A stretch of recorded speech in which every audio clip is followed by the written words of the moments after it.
Welcome back. અને સમાચારમાં આગળ વાત કરીએ. પંચમહાલ જિલ્લામાં મનરેગામાં કૌભાંડના આક્ષેપ લાગ્યા છે. કોંગ્રેસ દ્વારા રેલી યોજી તટસ્થ તપાસ કરવામાં આવે તેવી માંગ કરાઈ છે. કોંગ્રેસે મામલતદારને આવેદનપત્ર આપ્યું છે. સૂત્રોચ્ચાર સાથે રેલી કાઢીને વિરોધ નોંધાવવામાં આવ્યો હતો. પંચમહાલ જિલ્લામાં કોંગ્રેસ દ્વારા રેલી યોજીને વિરોધ કરવામાં આવ્યો છે. ભ્રષ્ટાચારના આક્ષેપ લગાવવામાં આવ્યા છે. ત્યારે હવે આ મામલે તટસ્થ તપાસ કરવામાં આવે તેવી પણ માંગ કરી હતી.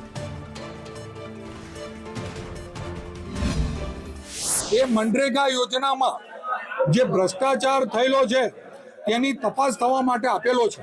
મનરેગા યોજનામાં છેલ્લા 5 વર્ષમાં જોવા જઈએ તો ખૂબ જ ભ્રષ્ટાચાર થયેલો છે.